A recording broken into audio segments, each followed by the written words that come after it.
कक्षा 6 के सभी छात्र छात्राओं का स्वागत है इस वीडियो में हम पाठ संख्या 7 जिसका नाम है ज्यामितीय अवधारणाएं की दक्षता अभ्यास के प्रश्नों को हल करेंगे। तो अभ्यास का पहला प्रश्न आपके सामने है। प्रश्न संख्या 1 है, तीन सररेख बिंदुओं से होकर होकर जाती हुई कितनी रेखाएं खींची जा सकती हैं। तो तीन सररेख बिंदु की बात अगर हम करें, सररेख बिंदु वह बिंदु होते हैं, तीन या तीन से अधिक सररेख बिंदु वह बिंदु होते हैं जो एक ही रेखा पर स्थित होते हैं। तो यहाँ पर तीन बिंदु हैं और सररेख बिंदु हैं। तीनों बिंदु जब सररेख हैं तो वे एक रेखा पर स्थित होंगे। जैसे ये एक रेखा हो, जैसे हमने एक रेखा बना ली और इस रेखा पर कोई तीन बिंदु है, बिंदु ए, बिंदु बी और बिंदु सी। ये तीनों बिंदु सररेख हैं। सररेख होने का मतलब है तीनों बिंदु एक ही रेखा पर स्थित हैं। तो जब तीनों बिंदु एक ही रेखा पर स्थित हैं तो इन तीनों बिंदुओं से केवल एक ही रेखा खींची जा सकती है। कि तीन सररेख बिंदुओं से होकर कितनी रेखाएं खींची जा सकती हैं, प्रश्न में हमसे ये पूछा है। तो तीन सररेख बिंदुओं से एक ही रेखा खींची जा सकती है, क्योंकि सररेख बिंदु वही होते हैं जो एक ही रेखा पर स्थित हो। तो इस प्रश्न का उत्तर हो जाएगा एक। कि तीन सररेख बिंदुओं से हम केवल एक रेखा होकर गुजर सकती है उन तीन सररेख बिंदुओं से। अब प्रश्न संख्या 2 देखिए। कागज के तल पर निम्नांकित बिंदुओं को अंकित कर स्पष्ट कीजिए। कि हमें कागज के तल पर बिंदु को लेकर दिए गए कथनों को स्पष्ट करने के लिए कहा गया है। पहला कथन हमको दिया गया है, एक बिंदु से कितनी रेखाएं खींची जा सकती हैं। अगर कागज के तल पर हम, कागज का तल समतल होता है और जो हमारा बोर्ड है, इस बोर्ड की स्क्रीन जो है ये भी समतल है और इस समतल पर हमने एक बिंदु लिया, तो इस बिंदु से होकर कितनी रेखाएं खींची जा सकती हैं ये हमको बताना है। तो देखिए, एक रेखा इस प्रकार खींची जा सकती है, दूसरी से रेखा इस प्रकार खींच सकते हैं, तीसरी रेखा, चौथी रेखा, पांचवी रेखा। इस प्रकार एक बिंदु से हम एक समतल में अनंत रेखाएं खींच सकते हैं। इतनी रेखाएं एक बिंदु से होकर जा सकती है जिनकी हम गिनती भी नहीं कर पाएंगे। तो इस प्रश्न का उत्तर हो जाएगा असंख्य। असंख्य रेखाएं हम एक बिंदु से होकर जा सकती हैं। किसी समतल में एक बिंदु से असंख्य रेखाएं होकर जा सकती हैं। तो इस प्रश्न का उत्तर है असंख्य। एक बिंदु से हम अनंत रेखाएं होकर गुजर सकती हैं एक समतल में। अब दूसरा कथन है, दो बिंदुओं से कितनी रेखाएं खींची जा सकती हैं। अगर समतल में कोई दो बिंदु हम लें, जैसे एक बिंदु हमने लिया ए और दूसरा बिंदु लिया बी, तो दो बिंदुओं से एक समतल में कितनी रेखाएं खींची जा सकती है। अगर इन दोनों बिंदुओं को मिलाने का केवल एक ही तरीका है हमारे पास, तो ए से बिंदु बी को मिलाने में केवल एक ही रेखा खींची जा सकती है। अगर किसी समतल में दो बिंदु हैं तो दो बिंदुओं से होकर केवल एक ही रेखा गुजर सकती है। तो इस प्रश्न का उत्तर हो जाएगा एक। तो दो बिंदुओं से कितनी रेखाएं खींची जा सकती है, केवल एक रेखा खींची जा सकती है दो बिंदु से एक समतल में। फिर अगला कथन दिया गया है, तीन बिंदु जो सररेख नहीं है। यहाँ पर तीन ऐसे बिंदु हमको लेने हैं जो सररेख नहीं है। सररेख बिंदु वे होते हैं जो एक ही रेखा पर स्थित हो। तो प्रश्न में हमसे पहले ही बता दिया गया है कि तीन बिंदु ऐसे हैं जो सररेख नहीं है, अर्थात वे एक रेखा के ऊपर स्थित नहीं है। तीनों बिंदु में से दो दो बिंदुओं से कितनी रेखाएं खींची जा सकती हैं। अगर हम कोई तीन सररेख बिंदु लें, जैसे ये तीन सररेख बिंदु लिए हमने, एक पी, दूसरा क्यू और एक आर। अगर इन तीन असररेख बिंदुओं से हम दो दो बिंदुओं को लेकर रेखा खींचे तो कितनी रेखा हम खींच पाएंगे। चलिए खींचते हैं। एक रेखा तो ये पी क्यू हो जाएगी, दूसरी रेखा आर क्यू हो जाएगी और तीसरी रेखा हो जाएगी पी आर। तो बिंदु पी से एक रेखा तो हम खींच सकते हैं पी क्यू, दूसरी पी आर और तीसरी रेखा हम खींच सकते हैं क्यू आर। तो तीन ऐसे बिंदु जो सररेख नहीं है उनसे केवल हम तीन रेखा खींच सकते हैं। तो इस प्रश्न का उत्तर हो जाएगा तीन।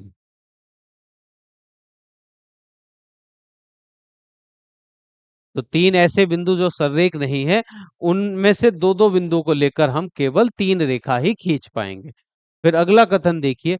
कथन नंबर 4 है, चार बिंदु जिनमें से कोई तीन सररेख नहीं है में से दो दो बिंदुओं से कितनी रेखाएं खींची जा सकती हैं। अब हमें चार ऐसे बिंदु लेने हैं जिनमें से कोई से भी तीन सररेख नहीं है, अर्थात कोई से भी तीन बिंदु एक रेखा पर स्थित नहीं है।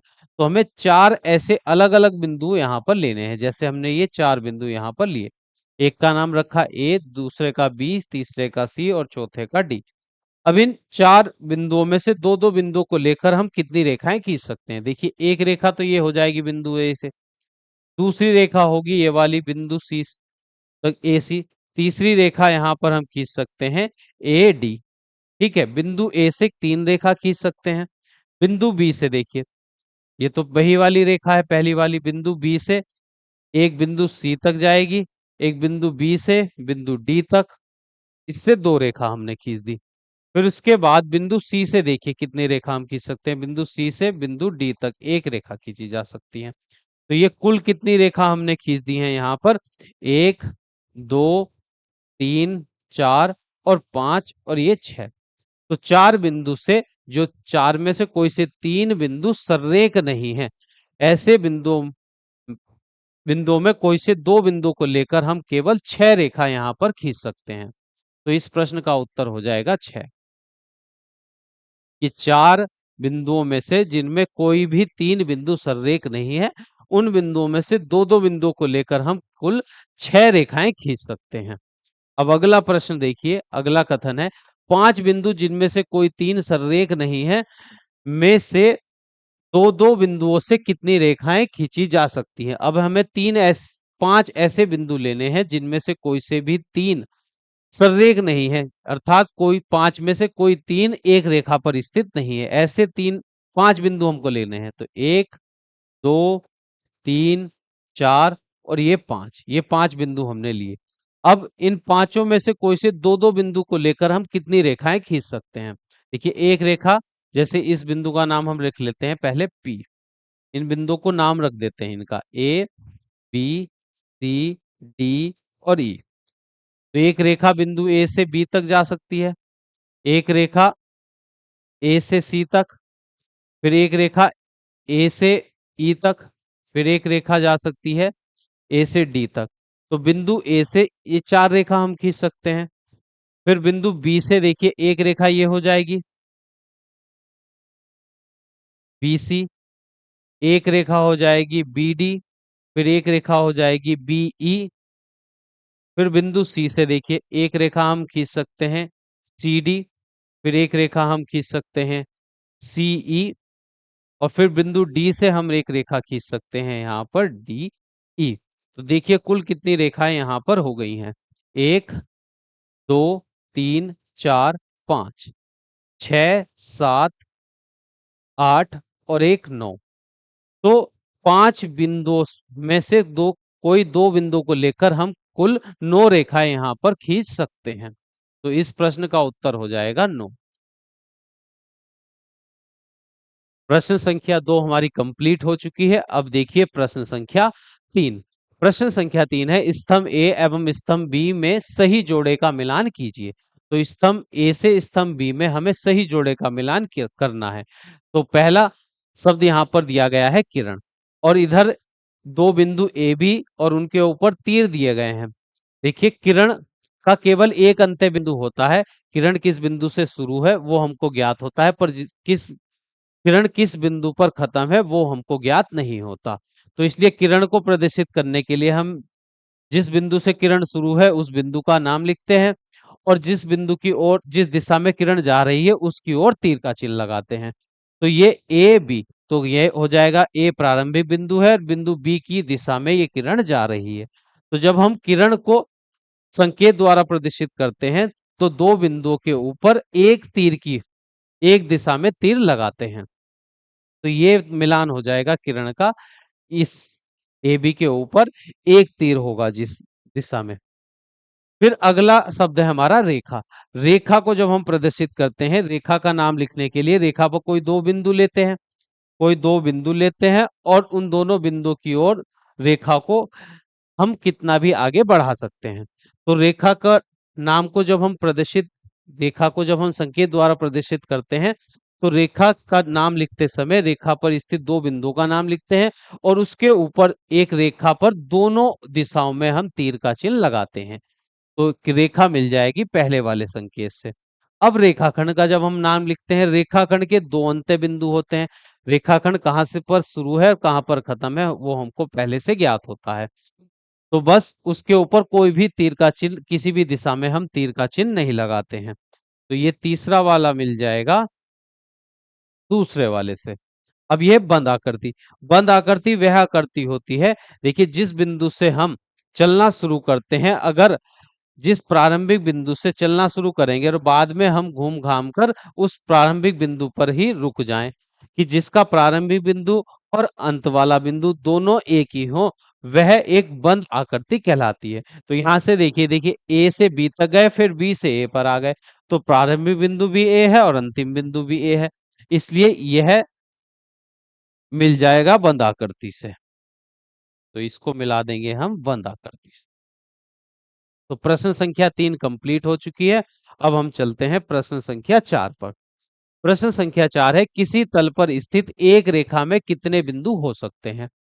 किसी तल पर स्थित एक रेखा में कितने बिंदु हो सकते हैं?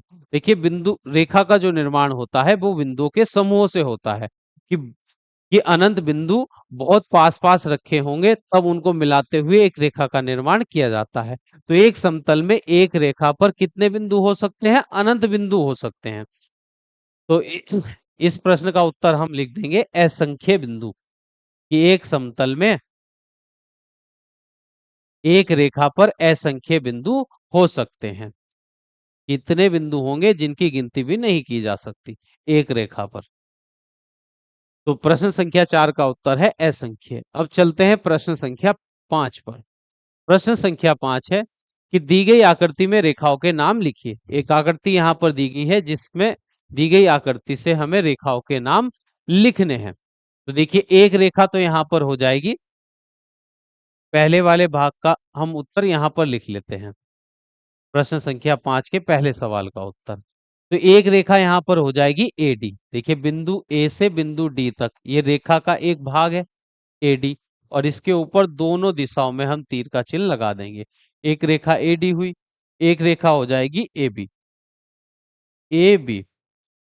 फिर अगली रेखा हो जाएगी बी सी, बी और सी। और चौथी रेखा यहाँ पर हो जाएगी सी डी, सी डी। तो रेखा पर कोई से दो बिंदु लिए और उन दोनों बिंदुओं का नाम लिखा, और ऊपर दोनों दिशाओं में हम तीर का चिन्ह लगाएंगे जब रेखा का नाम लिखते हैं। फिर अगला प्रश्न हमको दिया गया है, प्रश्न संख्या 5 का दूसरा प्रश्न है, आकृति में उन रेखाओं के नाम लिखिए जो बिंदु ए से होकर होकर जाती हैं, होकर जाती हैं। ये प्रश्न कम लिखा हुआ है यहाँ पर। तो इस आकृति में उन रेखाओं के नाम हमको लिखने हैं जो बिंदु ए से होकर जा रही हैं। तो देखिए, बिंदु ए से होकर एक बिंदु रेखा ए डी जा रही है और एक ए बी जा रही है। तो इस दूसरे वाले प्रश्न का उत्तर हो जाएगा, इस दूसरे वाले प्रश्न का उत्तर यहाँ पर लिख लेते हैं। एक रेखा है ए बी और एक रेखा है ए डी, जो दोनों रेखा बिंदु ए से होकर जा रही हैं। अब तीसरा प्रश्न देखिए। तीसरा प्रश्न है, आकृति में बंद आकृति का नाम लिखिए। तो इस आकृति में जो बंद आकृति है उसका नाम हमको लिखना है। तो अगर देखिए, अगर हम बिंदु ए से चलना शुरू करें तो बिंदु बी पर जाएंगे, फिर सी पर, सी से डी पर और फिर डी से ए पर। तो वापिस जिस बिंदु से हम चलना शुरू करेंगे और घूमकर बाद में उसी बिंदु पर आ जाते हैं, तो एक बंद आकृति का निर्माण होता है। तो एक बंद आकृति यहाँ पर बन जाएगी। देखिए, ए से चले जाएंगे बी तक, फिर बी से सी तक और सी से डी तक, और फिर दोबारा से ए पर आ जाएंगे। तो ये एक बंद आकृति का निर्माण यहाँ पर हो जाएगा, A B C D A, कि जहां से हमने चलना शुरू किया था और अंत में हम उसी बिंदु पर आ गए। तो ये बंद आकृति हो जाएगी इस दी गई आकृति में। फिर अगला सवाल है, आकृति में के ए डी जे। देखिए, के ए डी जे, हमने चलना शुरू किया के से ए पर गए, फिर डी पर गए, फिर जे पर गए। कैसी आकृति है, खुली या बंद? तो आकृति दो प्रकार की होती है, एक खुली आकृति, एक बंद आकृति। खुली आकृति वह होती है जिसका प्रारंभिक बिंदु और अंतिम बिंदु दोनों अलग अलग होते हैं, और बंद आकृति उस आकृति को कहा जाता है जिसका प्रारंभिक बिंदु और अंतिम बिंदु दोनों एक ही होते हैं। पर देखिए, यहाँ पर के से ए तक गए, ए से डी पर, फिर डी से जे पर। तो प्रारंभिक बिंदु के है, अंतिम बिंदु जे है, तो यह आकृति एक है खुली आकृति। तो ये इसका सही उत्तर हो जाएगा। इसका उत्तर हो जाएगा खुली आकृति। अब अगला सवाल है यहाँ पर, आकृति के ए एल खुली आकृति है या बंद है? के ए एल जो आकृति है, के से शुरू करेंगे, ए और एल पर खत्म होंगे, तो प्रारंभिक और अंतिम बिंदु दोनों अलग अलग हैं, तो ये आकृति हो जाएगी खुली आकृति। इसका उत्तर भी हो जाएगा खुली आकृति। तो प्रश्न संख्या 5 हमारी कंप्लीट हो गई है, जिसमें हमें एक आकृति दी गई थी और इस आकृति को देखकर कुछ दिए गए प्रश्नों के उत्तर हमको देने थे। अब हम चलते हैं प्रश्न संख्या 6 पर। प्रश्न संख्या 6 है, निम्नांकित आकृति में एक बिंदुगामी रेखाएं और उसके संगमन बिंदु लिखिए। तो प्रश्न संख्या 6 में हमें एक बिंदुगामी रेखाएं और उसके संगमन बिंदु को लिखने के लिए कहा गया है। देखिए, एक बिंदुगामी रेखाएं उन रेखाओं को कहा जाता है यदि तीन या तीन से अधिक रेखाएं एक ही बिंदु से होकर गुजरती हैं, तो उन रेखाओं को हम एक बिंदुगामी रेखाएं कहते हैं। तीन या तीन से अधिक रेखाएं यदि एक बिंदु से होकर गुजरती हैं, तब उन रेखाओं को एक बिंदुगामी रेखाएं कहते हैं, और वे जिस बिंदु से होकर गुजरती हैं उस बिंदु को हम संगमन बिंदु कहते हैं। तो प्रश्न संख्या 6 का पहला सवाल है, पार्श्व आकृति में एक बिंदुगामी रेखाएं और उनके संगमन बिंदु को लिखने के लिए कहा गया है।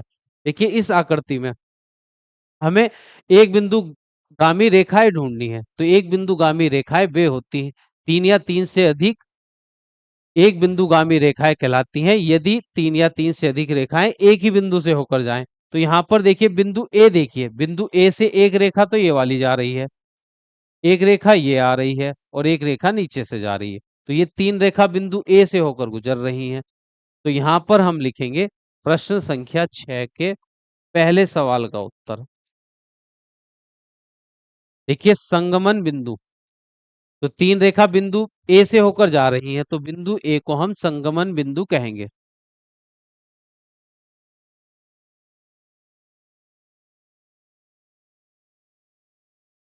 संगमन बिंदु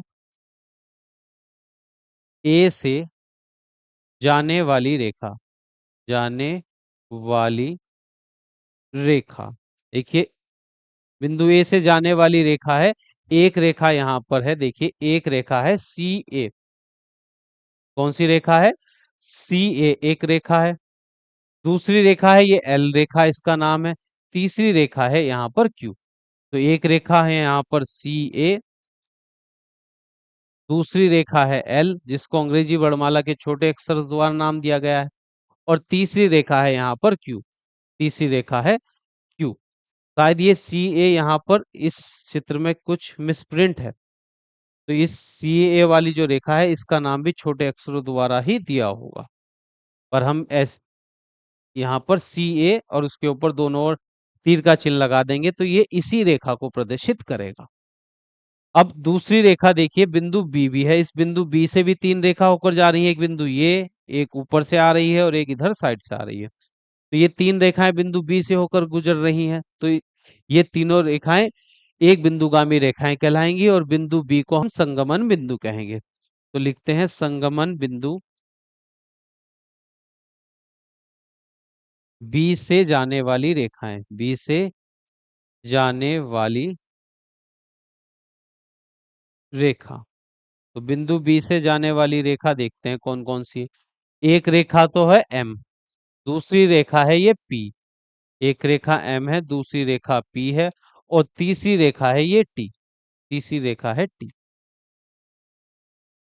देखिए, एक, दो, तीन और एक ये चौथी रेखा भी है क्यू।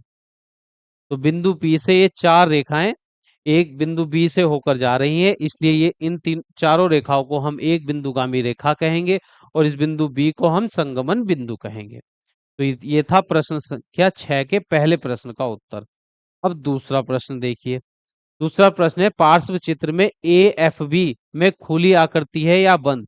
ए एफ बी, देखिए ए से हम शुरू करेंगे, एफ और बी, तो ये जो आकृति है देखिए इस प्रकार यहाँ पर आकृति बन रही है, तो ये कैसी आकृति है? खुली है या बंद है? तो ये एक बंद आकृति है। ये कौन सी आकृति है? बंद आकृति है। ए एफ बी जो है एक बंद आकृति है, तो यहाँ इसका उत्तर हो जाएगा बंद।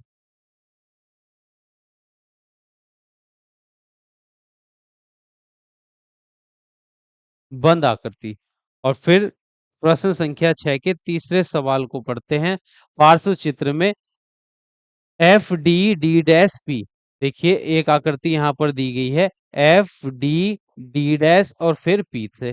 तो यहाँ से देखिए ये खुली हुई आकृति है, ये बंद नहीं हो रही है चारों ओर से। तो ये कैसी आकृति है? एक खुली आकृति है, खुली। तो प्रश्न संख्या 6 में हमें 3 प्रश्न दिए गए थे जिनके उत्तर हमें इस आकृति को देखकर देने थे। तो तीनों प्रश्नों के उत्तर हमने दे दिए हैं। प्रश्न संख्या 6 हमारी कंप्लीट हो चुकी है। अब और इसी प्रश्न के साथ जो दक्षता अभ्यास 7 थी वह भी कंप्लीट हो चुकी है और पाठ संख्या 7 भी हमारा पूरा हो चुका है। नेक्स्ट क्लास में हम पाठ संख्या 8 के अभ्यास के प्रश्नों को हल करेंगे। तो मिलते हैं नेक्स्ट क्लास में।